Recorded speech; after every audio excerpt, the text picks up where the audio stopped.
Welcome to Built to Go, a van life podcast. I'm your host, Jeff Wagg, coming to you from the College of Curiosity. This time it's episode 291, and, well, yep, you knew it was coming. We're going to talk about, gas prices, but there might be some hope in this, maybe? We're also going to talk about a great resource if you're visiting a European city and want to do a tour for free. And we're going to talk a bit about windmills and solar. Maybe you shouldn't do solar. Maybe you should do a windmill. Or maybe not. We will get to it. Hello, everyone. Thank you so much for tuning in once again. I am freshly back from a tour of the Windward Islands of Barbados and Grenada and St. Vincent and St. Lucia and some little islands like Beckway and Union Island. And I had a fabulous time, as did my wife. We were sailing on the Royal Clipper, the world's largest sailing vessel that is in service. It's 5 masts and 42 sails, and indeed, the thing did sail under wind power. At one time, the captain told us that 72% of our journey had been done simply with wind. And why not 100%?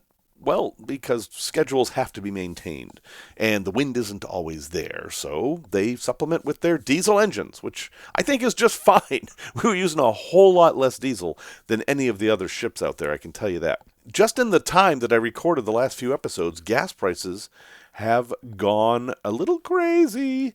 And if you're not from the U.S., you're also feeling the gas prices. This is a worldwide phenomenon. But in the U.S., people are freaking out because as of today, March 25th, the national average price for a gallon of gasoline is $3.98, which sounds like a lot to the people from the U.S. and sounds like free gasoline to the rest of the country, because I know some of you are paying $9 a gallon and more, and you don't understand why fuel is so cheap in the U.S. That is a very long, complicated conversation, but basically the U.S. has evolved to be a car culture. Everyone's expected to have a car, and in other cities that is not the case. And there's a whole lot to talk about there, but we're not going to talk about it.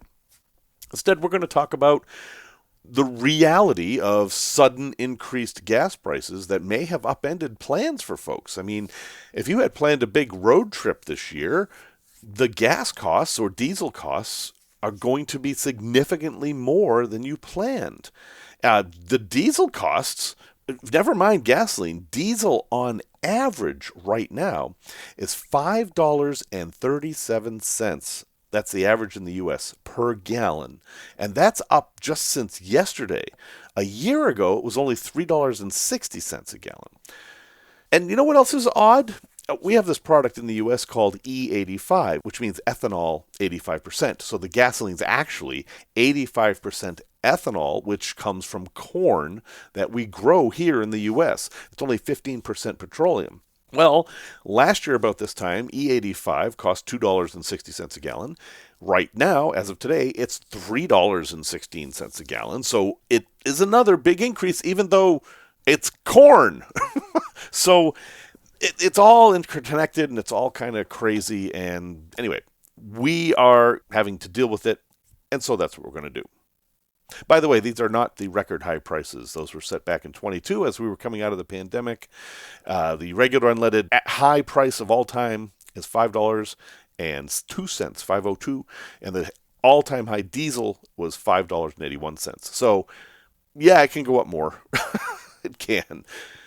So knowing that we live in a time of uncertain fuel prices and what Americans consider high fuel prices especially, what can you do to save your summer or whatever plans you might have? I mean, some of you are doing this all the time and gas prices are constantly an issue. Some of you have a big trip planned and now suddenly your budget's thrown off. What can you do to mitigate it? And I do not have any silver bullets for you, but what I do have is some resources and some perspective, which is always a very important thing. And the first perspective to share is simply that gas is cheap in the U.S. People living in the U.S. might not think that, but it is super cheap here. Just travel to Europe and do the math. You know, they charge by the liter there. Do the math, and you will see that gas is still really inexpensive in the U.S. compared to other countries. Even Canada. Canada pays a lot more for gas than we do. Why is that? There's a whole lot of reasons. There's taxes and there's subsidies and there's just general volume. We use a lot of gas here. It's a very complex issue that very, very smart people study and disagree on. So I've got nothing to add to that other than it's complex. Now, we are uniquely vulnerable to gas prices in our van life thing because a lot of us drive big, heavy vehicles that use a lot of gas. Folks out there driving a Prius are probably annoyed at the higher gas prices, but it's not a huge line item for them. But I can tell you that if I still had my 2004 Land Rover Series 2 Discovery that got 11 miles a gallon on premium gas, and you had to use premium, ouch, that would have hugely impacted my budget. And I know folks in their old Econolines are not getting the best gas mileage out there. And in my truck, my 2019 1500 Classic, Ram 1500 Classic, I'm constantly seeing in forums about people trying to get rid of all the eco-friendly stuff to basically get less gas mileage. It's confusing to me that even though the engine is set up that you don't lose power when you need it, people want to get that out of there because they see it as bad, but they're lowering their gas mileage by as much as 10 miles per gallon. I don't get it. Our recent times, however, may change their opinion on that. So one key thing to look at is you can't beat gas prices. I mean, we'll talk about some things that you might be able to get some discounts here and there, but the gas price is completely out of your control. You don't control it. There's nothing you can do to make gas prices go up or down. So it's you that has to change. You have to adapt your behavior. And how you do this is up to you, but one clear thing to do is change your plans such that they don't use as much gasoline. If you had a 2-week trip planning where you would go to 8 stops, well, keep it a 2-week trip, but maybe don't do 8 stops. Maybe do 4. Maybe only go half as far as you thought you were going to go. You will still have a great trip. It just won't cost you as much in gas. And another thing, and this is obvious, but I don't think people realize the impact. Driving slower has a huge impact on gas mileage.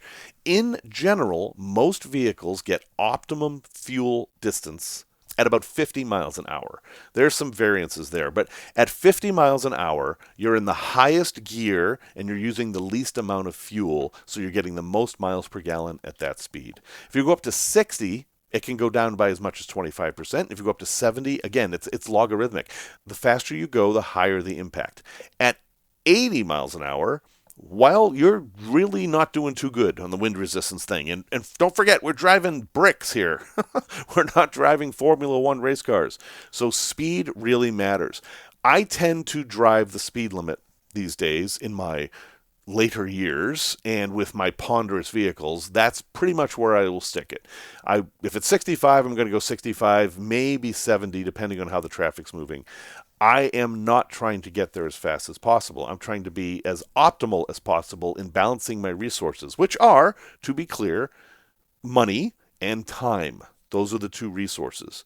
I will spend money to save time, but I will also take time to save money. It really depends on the situation. The other thing that costs a lot of fuel mileage is hills, going up and down hills. You will get less fuel mileage driving in the Rockies than you will in other places. And that's okay. If you haven't seen the Rockies, go see the Rockies. It's just money. The heck with it. And, you put it in perspective, if you're paying 25% more for fuel or even 50% more for fuel, that's just a line item. And if it comes out to be $200 more on a trip that you've budgeted $2,000 for, let's say, okay, I mean, that sucks, but you can do it. You can still have your trip. And imagine the impact on your life if you don't do the trip because it's going to cost an extra $200 versus if you do the trip and it costs $200 more. Afterwards, you're either going to be upset that you didn't take the trip at all and darn those politicians, whatever, or you're going to say, well, the trip was a little bit more money than I wanted to spend, but we had a great time. Which of those two things sounds better to you? So let's talk about some of the basics for what you can do to save as much gas as possible while you're driving.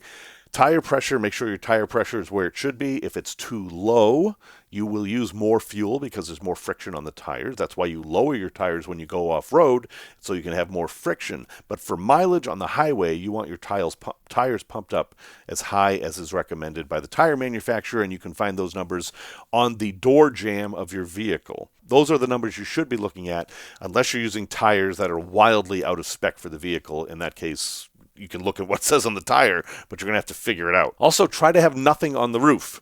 Yes, here I am telling the van life people to have nothing on the roof. No max air fans, no air conditioners, no boxes, nothing up there, no roof racks. I mean, the reality is that anything you put on the roof is going to lower your miles per gallon. If the roof is completely flat and clear of things, that is going to give you the best mileage possible. But we do have lives to lead. We do have power to generate. We do have ventilation needs. So you have to balance there.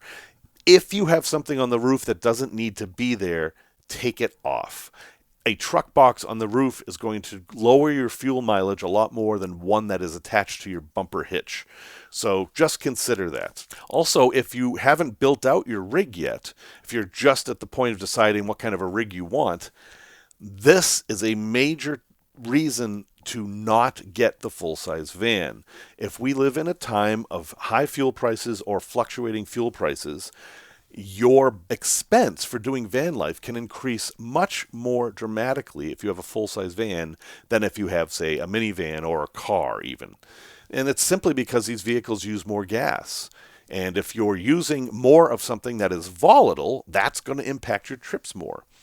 So even in my case, where I went from a 2011 Sprinter to a 2019 Ram 1500 pickup truck, the money saved in fuel is dramatic. Seriously. The Sprinter used diesel, which is already higher, and you had to add DEF, which is another fluid that you have to pay for, and it got about 18 miles per gallon. My truck you're supposed to use mid-grade, but it'll run fine on the low-grade gasoline. And I've gotten as much as 24 miles a gallon in it, although that goes down dramatically if I put the truck camper on. So for me, I mean, if you have a choice of buying a vehicle, gasoline again wins, because the longer this fuel craziness goes on, basically I'm saying as long as this war goes on, the harder it's going to be for folks in large vehicles. Of course, you're giving up a whole lot of space there and maybe some comfort. There's always trade-offs. But I would like to drill this into everybody's heads. When you are building out your vehicle, don't forget to consider the cost of fuel. Schoolies look great. I mean, look at all that space you have in a schoolie. And yeah, it might be hard to park, and it's going to be a little ponderous on the highway. You're not going to really get up to speed very quickly. All that's true. You can put a hot tub in a schoolie much more easily than in a Prius. There's no question about that. But the fuel costs are going to be a major issue when they fluctuate, and they will, and you can't do anything about that. One way to save fuel is to go to van life events rather than tour on your own. Simply because you're parked, you have a good experience. It is an authentic van life experience. But you're hanging out with friends rather than driving around and looking at scenery. That's going to save you a lot of fuel. It may not be what you want to do. I'm just pointing it out. So let's talk about ways to save some money. So Gas Buddy is the first thing that comes up. And here's the deal with Gas Buddy. If you've not encountered Gas Buddy, it is a website and an app that will list fuel prices. And you can go on there and say, okay, I'm in Ashtabula, Ohio. I need fuel. Where's the cheapest place to get fuel? And it will have very up-to-date information on fuel prices at the different stations. And that's great. That's a good service. And they're reported by people who use the stations. They ask you if you go to a station to update the pricing. And so many people use this that it's actually pretty accurate. I find no flaw in that. However, the company Gas Buddy has a bad reputation for data theft and things like that. If you use their app, they will record as much as they can and they will sell it for profit. And you might not like that. Also, they have their own weird credit card thing where you buy gas directly in the app. And then when you get to the pump, you use a special card. I did that for a little bit. it turned into a hassle. Sometimes the card didn't work. And again, they're collecting all this data on you, which you may not want. So if you are going to use Gas Buddy, I recommend you use the website in an incognito or private browsing mode and just get the numbers you need and get off. That way they're not going to have anything on you and you'll still get the information you primarily want. Another way to do this is AAA. AAA also has the up-to-date gas price things, and their model is a membership model, and a lot of the stuff is available for free anyway. You don't actually need a membership to see their gas prices, but that is another way you can do it. However, remember that every time you drive somewhere, you're costing money. So while the interstate gas stations might be more expensive than the gas station in town 10 miles away, you're going to have to drive a total of 20 miles to get to that place that has cheaper gas, and that takes up time, and you're burning gas to get there. And time, again, I'm going to keep saying this, time is a resource. Here in Chicago, I live near a Costco, and there's always a line for the Costco gas because Costco gas is often the cheapest. But the line is so long that I question whether it's worth it. I mean, if people wait half an hour to save 5 cents a gallon on gas, well, you do the math there, you know. Is your time worth that much? Because I'll tell you, I'm not willing to waste that time in line doing that. And one last thing. In the U.S., the government has turned against electric vehicles, and now we're going to see why that was a bad idea. The rest of the world is seeing this gas problem and thinking, yep, EV is the way to go, let's get EV, and people are looking to buy EVs. Good for you if you own an electric vehicle. It has just gone up in value simply because people are looking more to EVs, not only to reduce their driving costs, but also to induce stability. It's much more easy to predict the cost of electricity. And that's one of the big problems here. It's not so much that the price of gas is high, although of course that's a concern, it's the volatility.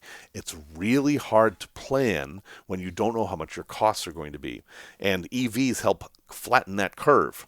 But in the US, all the subsidies are gone, and the government has decidedly turned against electric vehicles for no reason that I can fathom. So even though I keep seeing bright drop vans built out, they're not being made anymore. So I don't know. I don't know what the future holds, and nobody does. And anyone who says they do is probably trying to sell you something. I'm not trying to sell you anything. I'm just trying to help you get on the road and have the best possible van life you can. So do it. Don't let the gas prices stop you from doing this. Adapt your behavior to kind of surf this wave of uncertainty. But don't forget what your primary goal is. It's to get out there on the road and live a life. And high gas prices can't stop you from doing that unless you let them. And thank you to James for buying me, 3 gallons of beer. Well, thanks, James. That's an awful lot of beer to drink. But I appreciate it, and I appreciate everyone who has visited buymeacoffee.com/built-to-go and bought me some gallons of whatever liquid you would like. Heck, it doesn't even have to be liquid. I don't care. This is the way we keep ads off the podcast. People go to this website and do a one-time donation that basically replaces the ad revenue I would be getting if I ran ads. And that helps pay for the hosting and some of my experiments and all that. And I appreciate it. I especially appreciate the folks who do this every single month. If you would like to help support the podcast and keep ads off of here, which we've done very well so far, please visit buymeacoffee.com/built-to-go. That's 2 T's, not 3, not 1. I thank you, and even though you can't hear them, I know everybody out there is thanking you too. Because, go ahead folks, say it right now to your podcast player, whatever it may be. Say, thank you for not having ads on the podcast. Oh, I hear them. I hear them right now. Thank you, everyone. Tech Talk. So, it seems like everybody who's building out a van goes through this phase where they're like, solar, everyone's got solar, but, it takes up space on the roof, and I got to drill holes. I don't want to drill holes. And I'm like, what about windmills? What if I had a windmill to generate power? I mean, if you're driving through Illinois, in central Illinois, the whole state's covered with windmills. They're generating tons of power. And if you look at a lot of pictures of sailboats in the Caribbean, they've got windmills too. So this clearly works. Why don't I use a windmill for van life? And a lot of people try it. Well, maybe not a lot. Hopefully more people actually go and watch the YouTube videos of the people who've tried it. And what they have found is it doesn't work. I mean, it does work, but it's tricky. You basically need to get the windmill 30 feet above your van, or 10 meters about, in order to put it in a place where it's going to get enough wind to do any good. I know that sounds crazy. It's windy out. Why can't I just put it on the ground? Because that wind is not going to keep going. You need to get it above everything for a steady wind that's going to keep powering your stuff. Also, they make noise. They do make noise. I don't think they cause cancer. Let's not go that far. But they do make noise, and some people might not like that. And still, I will say this, and people will be like, no, I know it works. In fact, there's this new product that just came out that it'll do wind power, or you can stick it in a river, and it will do hydropower. Well, yes, that device does exist, but considering the logistics of things, most of the time you're parking, you're not going to be near a stream that you can use. And if you have a place that you park all the time, where that stream is always available and always flowing, you could build a stationary hydroelectric thing that would work a lot better than this device. And here's some proof that I'm correct about this windmill thing for van life. 20 years ago, if you went into a marina in the Caribbean, where I just spent a lot of time in them recently, every single sailboat, or most of them, would have a windmill on the back. Now, windmills make a lot of sense for sailboats because where sailboats are, by definition, is where the wind is. And out in the ocean, there are these things called the trade winds, where the wind blows pretty constant. Sailboats like to use them to get from place to place. And the wind blowing on the sailboat, there's plenty left over to power that windmill. So a lot of sailboats had windmills. But on my most recent trip down there, and all the marinas I was in, I saw just a handful of windmills. And so what changed? Why are sailboats using less and less wind power for electricity? And the answer is solar. Sailboats, which have easy access to wind, a lot of people are looking at their power problem and realizing that solar panels actually are the better deal. Even though you don't get solar power at night, on a sailboat, you can use solar power to cover the roof of your cockpit or just set up platforms covered with solar, and that is more reliable and produces more power overall than the windmills.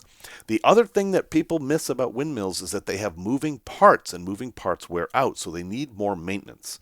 And, and especially in an ocean environment, any kind of motor that's exposed to the elements is going to need a lot of maintenance because salt water is very corrosive. Solar panels just kind of sit there. They don't make any noise. And given that they're so much less expensive now, and they're so simple, meaning that there's very few things that can go wrong with them. And, this is a bonus, they generate shade. If you put solar panels on your roof, you are generating shade on your roof, and that helps keep things cool. Solar panels are actually winning over the sailors who have the best access to wind power for windmills. Now, sure, some have both. I mean, why not be redundant? Whatever. But if you're new to van life and you are thinking about a windmill, don't. I mean, I'm just telling you that flat out. Go ahead and go on YouTube, watch the videos of the people who say that it works, and they're probably selling you something. And then watch the videos of the people who've done the long-term usage, and it's just not the way to do it. Solar beats wind power for van life every single time. Product review. Speaking of wind power, we're back to my obsession with fans. I don't know why. I love fans. I've always loved fans. And I have been recommending these stroller fans, these inexpensive stroller fans for van life ever since I first discovered them about a year ago. And I still have a bunch of them, and I still use them all the time, and I still think they're great. But on a last-minute whim, I bought this other fan, and I just used it extensively on my trip, and I love it. Yeah, I love it. I mean, are there fans that I don't love? Yeah, there probably are. But this one, well, let me tell you about it. This is a new type of fan that's hitting the market. It's called a turbo fan. And it's a small fan that is basically a battery bank. Essentially, it is the fan out of a hairdryer. So it's not a big fan. It's the size of a U.S. silver dollar, a Morgan dollar maybe, if you know what size that is. The size of a Ritz cracker. Do you like that better? I don't know. Americans can't ever use real measurements. We have to measure things in like bananas and stuff. So let's say a Ritz cracker. And that's a little tiny fan, right?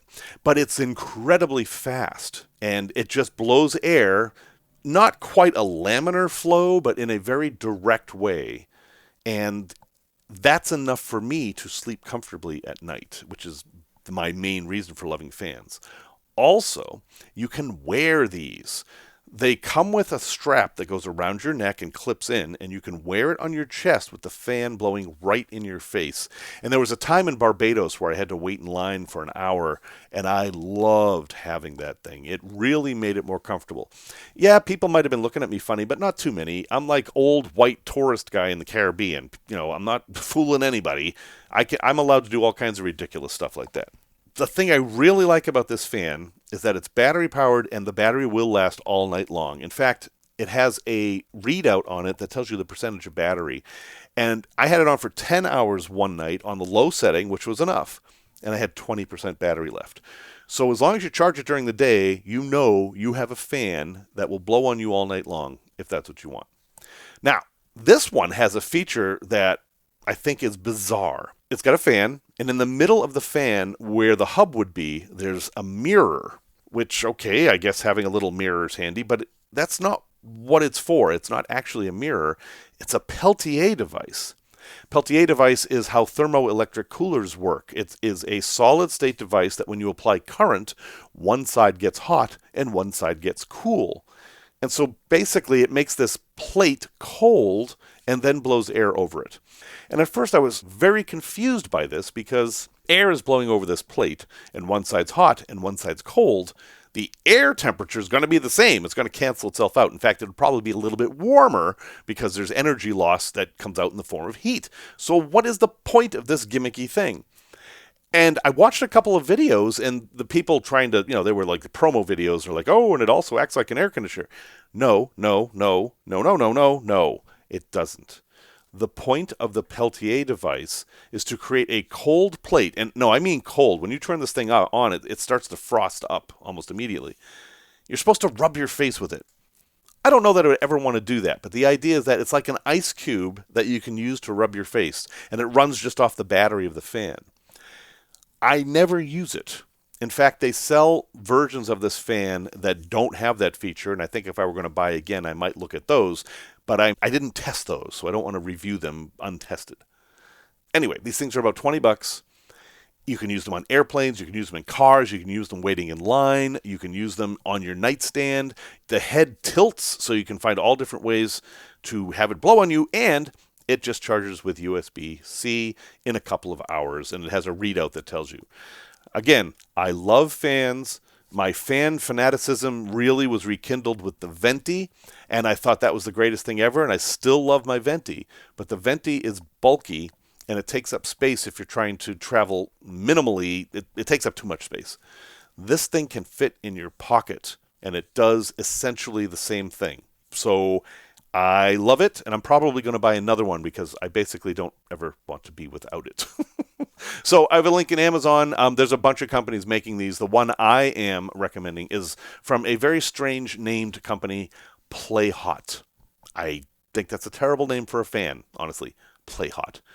But it is the portable handheld turbo fan with ice cooling, rechargeable personal fan, up to 12 hours cooling, 5-speed, 25,550 RPM, powerful portable fan for travel, outdoor camping, and hiking.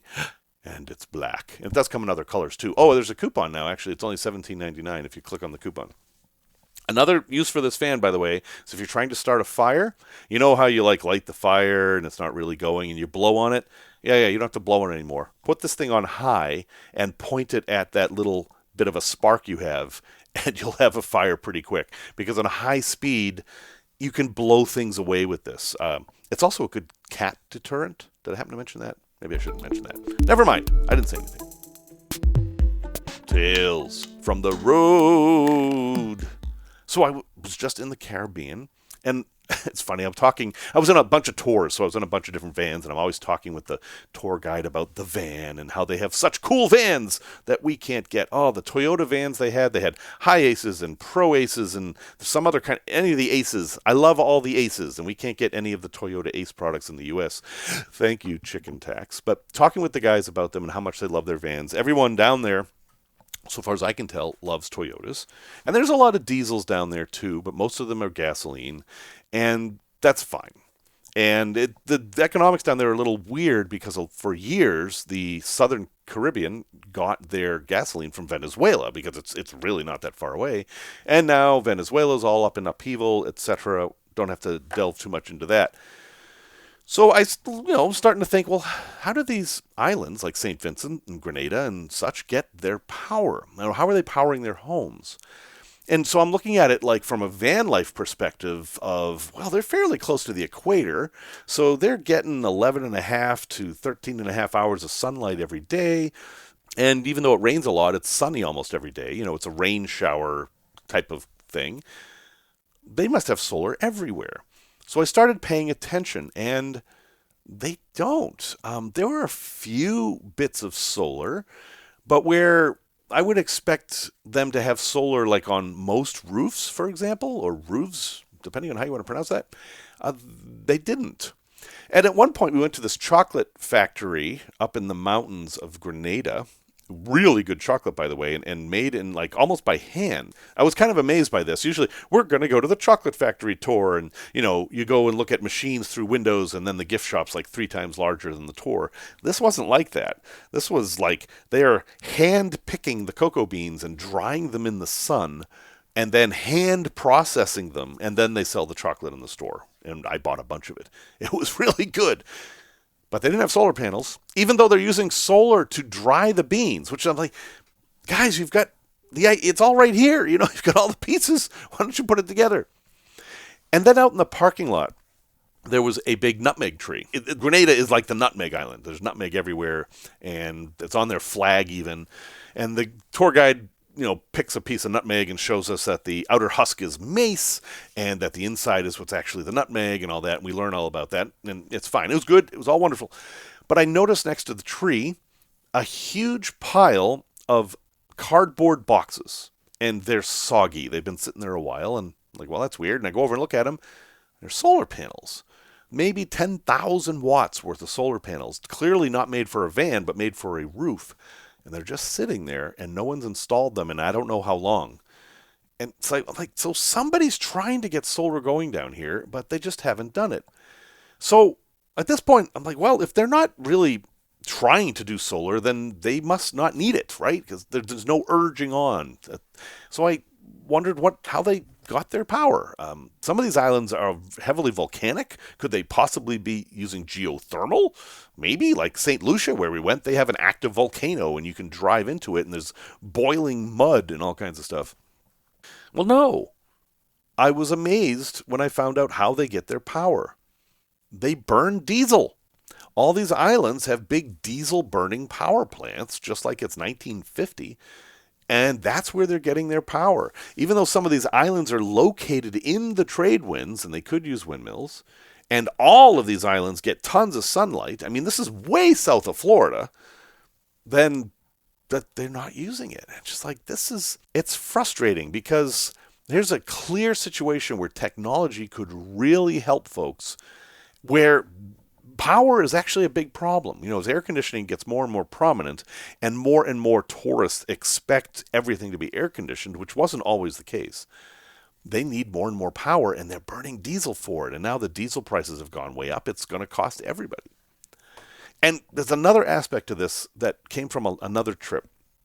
I went to Roatan, which is an island off the coast of Honduras, which ironically was populated by the same peoples that used to live in the Southern Caribbean. When the Europeans came over, they forced all the people in the Southern Caribbean to move, those they didn't actually just kill with disease and outright violence.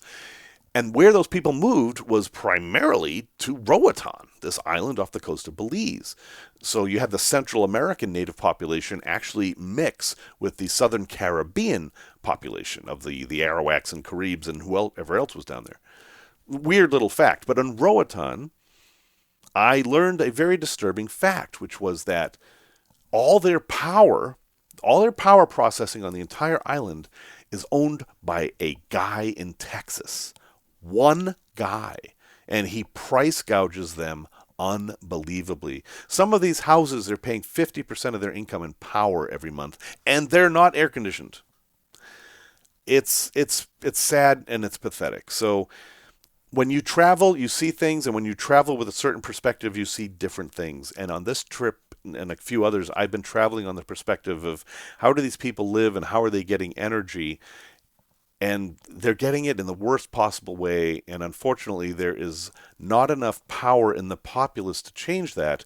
And there's not enough willpower in the governments to change that because, unfortunately, like many governments, they're going to chase whatever makes them the richest, not what makes their people the richest. And anyway, that's just kind of a commentary on the whole world at large.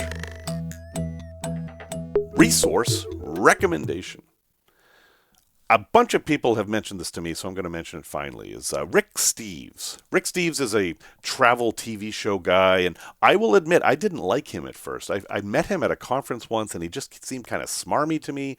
And I've told this to people, and they're like, Rick Steves? Smarmy? He's like the most honest guy ever. And I realized that I was projecting onto him something, or maybe it was just pure jealousy that he's got a life I would like to lead. I don't know, but I was wrong. Now that I've reevaluated him, I think Rick Steves is just an honest guy who wants people to travel and have a good time. He and I are on similar missions in a way where I'm promoting van life for folks who want to do it. He's promoting travel for folks who want to do it. So I like Rick Steves, and I think he does a good thing. And one of the things he does that's good is he has recorded audio walking tours of major cities around the world. Not every city, but especially Europe. If you're going to Europe and you're going to go to any of the major cities, Rick Steves has audio tours that you can just download for free. And they're good. They're very good. Some of the cities covered are, well, I'll just read down here really quick. Vienna, Berlin, Munich, London, Edinburgh, Ireland, Prague, Paris, Ephesus, that's a good one. Rome, Florence, Milan, Lisbon, Amsterdam, Madrid, and so on and so on and so on. And he also has a bunch of walking tours you can read in his books. Now, he is not pushy with this stuff. He's not like, giving you 40% of the story and then click here to buy the expanded. It's not like that. He's giving this to you just to help you have a good time in these countries.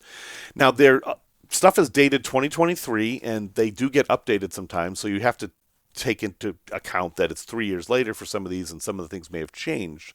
But the typical tour will say, hey, go to this place and hit play when you get there and hit pause. And then it'll tell you about the building you're looking at or the plaza or some history.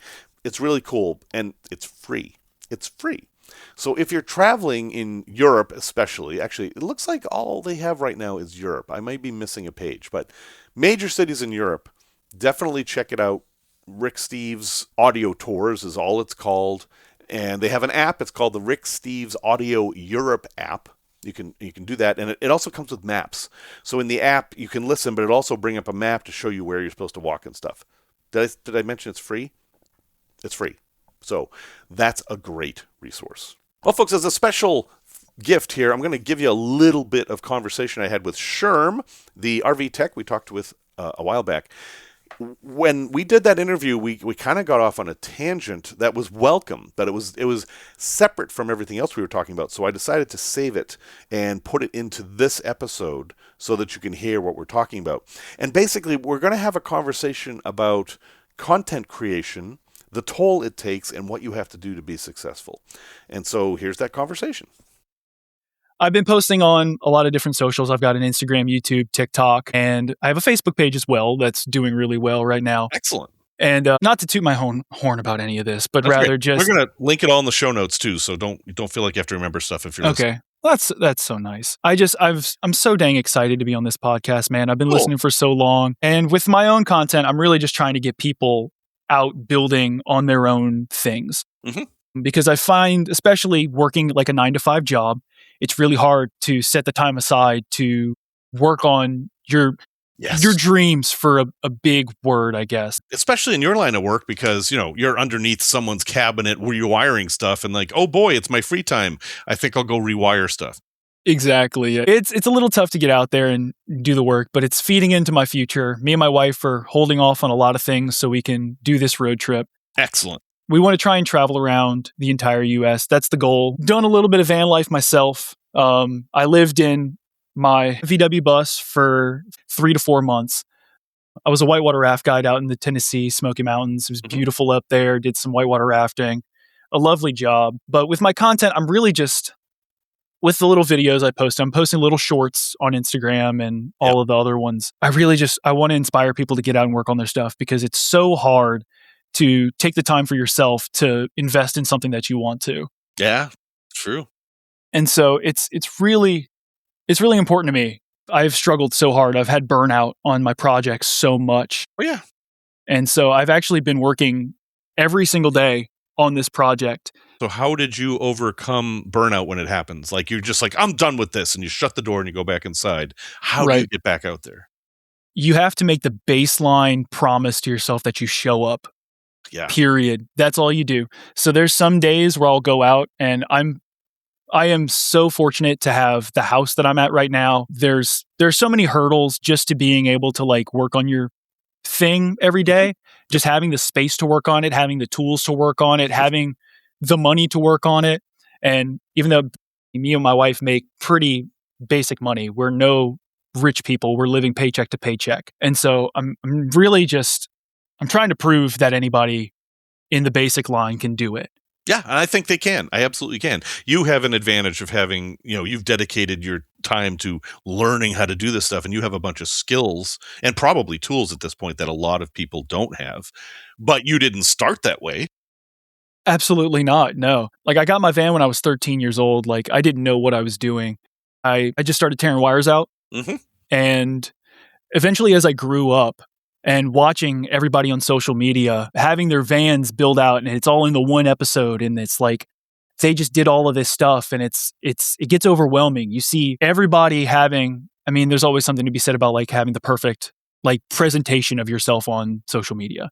That I grew up in that age of like, we have connection to see everybody's best side all the time, and you try not to judge yourself based on that, but it's kind of hard sometimes, especially like when all of the like everything is new.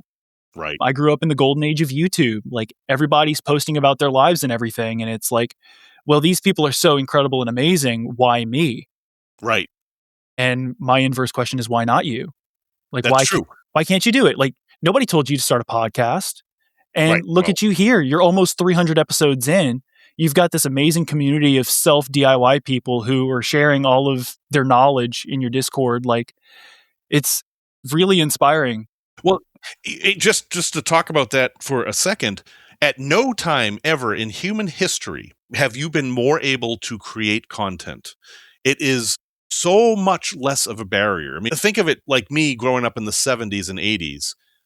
How could I have gotten content out? I could have done a typewritten newsletter that I mailed to folks, maybe a fanzine, but that's it. I couldn't get on the radio. I couldn't get on TV. There was no internet. None of that stuff existed.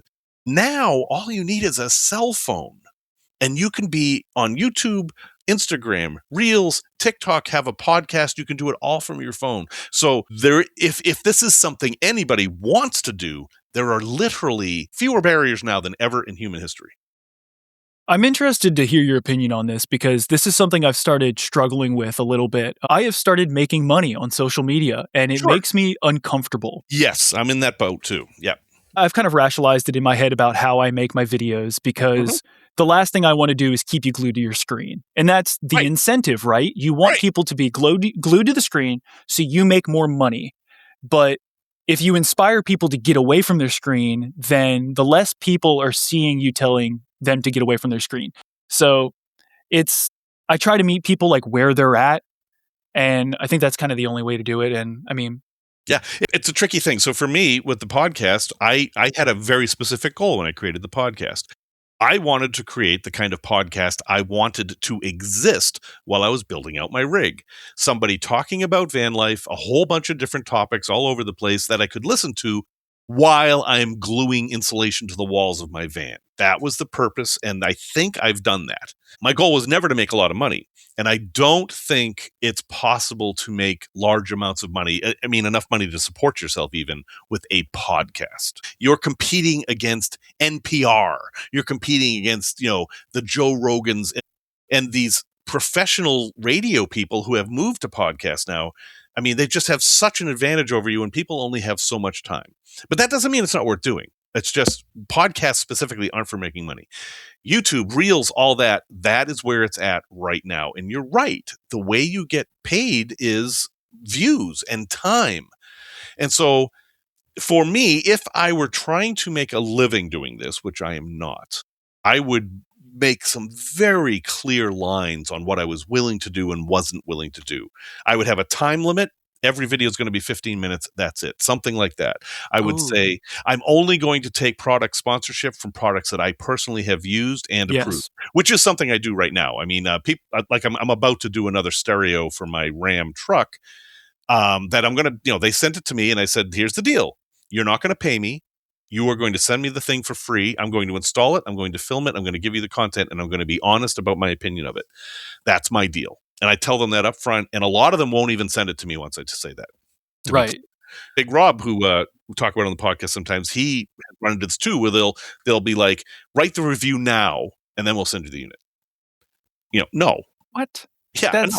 What? Okay. Yeah, it's completely dishonest. Or buy it from Amazon and give it a 5-star review in a video, and then we'll reimburse you. That's another thing that goes on. So I'm not doing any of that. I will not, my integrity or whatever will not allow me to do that. As for the rest of it, there's nothing wrong with making money by giving people content. I mean, that's what every author and director has done throughout history. That is totally legitimate, but you have to set your own rules. Who are you? What are you trying to accomplish? If what you're trying to accomplish is to make as much money as possible, then I'm probably not going to consume your content. Right. And I mean, that's the Mr. Beast of the world, right? Exactly. And I mean, I guess he succeeded because he was very honest with what he wanted to do. And he found the way of chasing that. At the right time. You couldn't do that now. I don't think you can create another Mr. Beast right now. No, I don't believe so. He had the perfect storm going on. Yeah. But I mean, I can't deny I would absolutely love to be able to work on my van full time and also inspire people to do the same. But it removes that little bit of authenticity of this is the guy who is working a full-time job and then comes home and then does the thing. Yeah. And so I'm having this weird balance of that. And not that I'm anywhere near being able to do that. I have just started, I have maybe $5 saved up on Facebook right now. That's where I'm at. But that's how you start, Right. Do you know Rain Man Ray by any chance? Rain Man Ray? I do not. Oh, so Rain Man Ray is a YouTube guy, and he was working, he's not dissimilar from you, except he's an automotive tech. And he was working for one of the big chains of automotive repair places, and he started filming it. It's very honest. He wears a head cam, and he's fighting with this bolt, and he's complaining about how a previous tech did something wrong, blah, blah, blah. And people started watching the content. And then his employer found out that he was doing this, and they didn't like some of the things he said because, honesty. And they fired him. Well, actually, they didn't fire him. They said, either you stop doing the YouTube or you're fired. So he said, well, he quit because the YouTube was actually making him more money than his employment. So what does he do with that? He starts his own shop. And now he's doing great. And he is a guy who is literally doing what you want to do. He isn't padding his videos. He isn't even promoting products or anything. He's literally just recording what he does and sharing his expertise with the world. And he's making that work. To me, that's a good model. I like that. I've written his name down. I'll definitely be checking him. Raymond Ray. Yeah. He's a Florida guy. He just general mechanic, basically, which is a rare thing to find these days. Holy cow. I wish I could find a reliable one in Chicago. It is hard. Yeah. So anyway, I mean, I encourage you and everybody that it is very difficult to think I'm going to build out a van and hit the road and become a YouTube star. You can, but don't think it's not a job. It's work. It's a business. You have to treat it that way. A Wonder Hussy is another one I mentioned sometimes. It is her job to go around and film herself in the desert Southwest, and she treats it like a job, but she doesn't do it dishonestly. you can do this honestly, and that's a big line for me. If I detect honesty, I'll watch. As soon as I see it's not there, I'm gone. And see, that's something that Big Rob talked about on his podcast episode he did for Built to Go. I remember that. It's just about the honesty about creating content and being able to do that and make money off of it. And it's possible. It really is. And it's just the personal ethics of people tend to get in the way in the best ways, right? Because it's the weird part about like you'd made the comparison to like TV and movies. It's like, well, these people are literally making something so that way you spend money to go like spend your time there. Yeah. And your time's worth that. And then there's also like the pre-reel ads and whatnot, like that get extra money and stuff. And like that's the extra incentive, right? So being able to rationalize that a little bit and becoming almost like my own entertainment center is definitely helps with the ethos of it a little bit.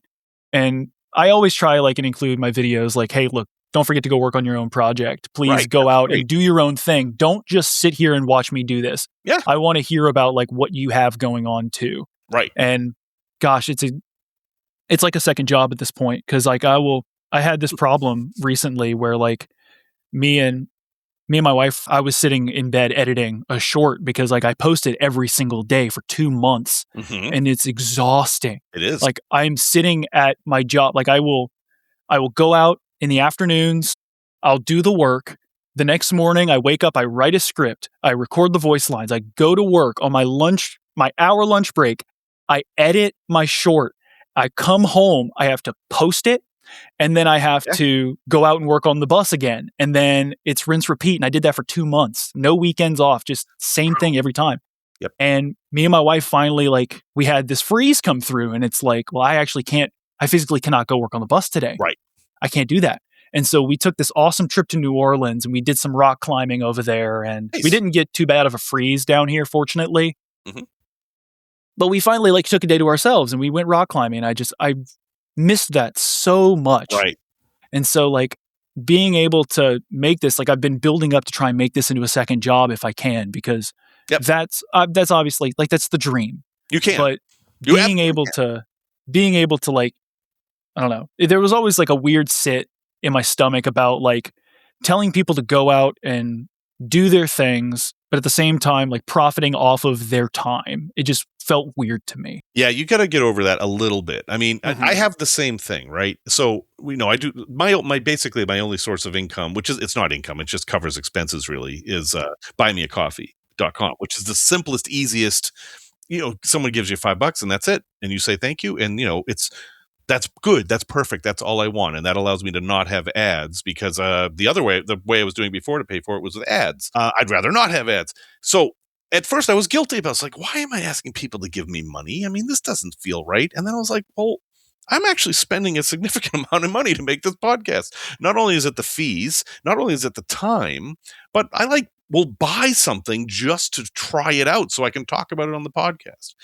And finally, I'm at a point where I am fine with people giving me money, but I'm never going to demand it. I'm not going to encourage people to give me money, if that makes any sense. Right. So for you, if you wanted to turn this into a money-making thing, you would start thinking about Patreon, which is what all the YouTubers will tell you is where their money comes from. They're not making money from YouTube directly anymore. You get a little bit, but it's the Patreons that make it. And then, that's a voluntary thing. People do that because they want to, because you're giving them something they want. And how can you feel guilty about somebody wanting to give you something in return for you giving them what they want? Right. So that is a very true thing. Yeah, there's some philosophy here. It's just the dishonesty where I draw the line. If you buy something that is garbage, but you're getting a 20% commission on it, so you tell people it's wonderful anyway. Once you're into that, then you are just trying to make money any way possible, and I don't want to watch you. Yeah, I didn't want to be a shell for Raid Shadow Legends. That's pretty much it. Right. Yeah. It's Athletic Greens, that's another one that I don't use any of those products. I don't go to any of those places. I've been so fortunate to receive sponsorships from companies that have reached out to me, which was a brand new thing to me. Mm-hmm. And I guess we're kind of talking about the Yeah, just kind of to kind of overarch this whole concept, this topic that we're talking about right now is just the feasibility of creating content and the ethics of receiving money for essentially a new job. It is a job. Think of it as a job. You don't mind getting a paycheck from working on people's RVs? No, absolutely not. Even though I desperately want to make it as financially possible for them as I'd like, but at the same time, I got to eat. Yeah, right, right. So I think from what I'm hearing, and I don't know you like somebody I've known for 20 years, but your ethics seem to be perfectly aligned with mine in the regards of what you primarily want to do is help people. However, you recognize that you also need to eat. And if those two things could align, that would be the best of all possible worlds. That would be the lovely bit. Yeah. Now, something I have thought about, and I've been setting up a lot of I'm the person who likes to set up all the infrastructure beforehand and then release it out, because having to cobble something together allows for just weird intermittence. So I'm working on merch because people have asked for merch, which I think is such a lovely thing. And gosh, I need one of your stickers. I have missed every opportunity to get a sticker. I'll get your address and lovely. Yes. Just me trying to get some stickers. But yeah, so I've been setting up this website and everything and talking about Patreon. I don't have a Patreon, and I don't plan on having a Patreon specifically because they take a cut of the pay. So does Buy Me a Coffee. I mean, people don't know this, but you give me $5, I get about $4.15. Right. And so I do have a Buy Me a Coffee as well. But at the same time, I've started using Fourth Wall, and I don't think they take a commission. I think they take a commission off of merch. Yeah. But not off of donations. It's a weird system set up, and I'm trying to work on it, but I am always for giving more than I'm getting, which is always a hard feat. And people will take advantage of you because of that, and you have to be careful. Gosh, and it's so difficult. It's so difficult because I want to give the world and try and help as much as I can. I don't know. It's hard to take, man. For me, it's hard to take. And I'm sure. Me too. No, I totally get it. And that's funny. That is kind of a van life ethos. I'm about to go to Van Fest next week. As I'm recording this, it is what day is it? It's Sunday before Van Fest. So whenever you're listening to this, that's when this was recorded. And one thing that has come up in the talks about Van Fest is just how nice everybody is. These are people from all over the country and all different rigs and whatever. But the thing that attracts them to the event is, other than the vans and stuff, it's nice people. And this is what I've encountered almost exclusively in van life community. Yeah, there's jerks occasionally, but these are folks who want to live life on their own terms, who aren't trying to die with the biggest score. And I really appreciate that. It depends on what you're scoring off of too. Well, right. I mean, I'm just talking about money. Yeah, I was like, hey, I died with $20 billion. Okay, so you wasted $20 billion that you could have actually used while you were alive. Good job. Gosh, honestly. So thank you, Sherm, for spending all that time with me and having such an interesting conversation. I always love when people bring up ethics because, well, I think we need a whole lot more ethics in the world. So thank you, Sherm, and I hope you guys got something out of that too. Well, folks, thank you very much for listening to episode 291. Music, as always, is by Simon Wegg. I've got a whole lot of travel coming up, so things are going to be a bit disjointed. But if you need to get a hold of me for any reason, you can visit builttogo.com or just contact me directly at jeff@builttogo.com.